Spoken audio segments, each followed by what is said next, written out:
ফলটা ছিঁড়ে নিয়ে ঘরে চলে এসেছি আর এখন কাটবো, কেটে দেখবো কেমন লাল হয়েছে।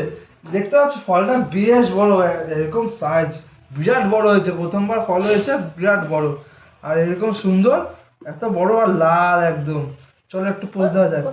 কিভাবে কাটতে হবে? হালকা এখান দিয়ে কাটে, এখানে কাটতে হবে? এইটা ফেলে পেছনটা ফেলে তারপর ওই পেছন পেছন ফেলতে হালকা হয়? অল্প ফেলবা। জীবনে কোনোদিন খাইনি তো, বুঝতে পারছি না। এই দেখো, ও সাদা, আমি ভাবছি লাল না হবে। একটু কাটতে হবে না বোধহয়। না, বেশি কাটতে হবে না, এটা না পুরো এটা তো সাদা ফল, সাদা। লাল ফল এ না। বাবা, লাল হয় তো। লাল হয়তো, হ্যাঁ। আর লালটা খেতে বেশি মিষ্টি। তাই না? হ্যাঁ, সাদা হয় লাল হয়তো হয়। সাদা হয় লাল হয় বলে। যাই হোক, আমি তো দেখে ভেবেছিলাম লাল হবে, কিন্তু লাল না।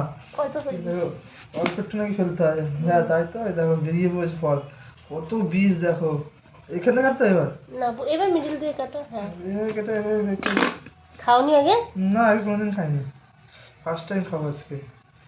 জীবনে প্রথমবার এরকম ড্রাগন ফল খাচ্ছি, তারপর গাছ থেকে পেড়ে। খোসা এই ছাড়াচ্ছি। দেখো খোসা ছাড়াচ্ছি, ও চোখটা একদম ছড়িয়ে পুরো ছাড়িয়ে দিচ্ছে, বাহ। এই দেখো এইদিকে লাল এদিকে সাদা, কি অবস্থা, আমি ভেবেছিলাম লাল হবে। হ্যাঁ এটা মনে হয় সাদা জাত। চলো একটু খেয়ে দেখি কেটে। বাহ, একদম বীজ বীজ বীজ বীজ ভর্তি, স্ট্রবেরির মতন। একটু খেয়ে নি দাঁড়াও। এই দেখো।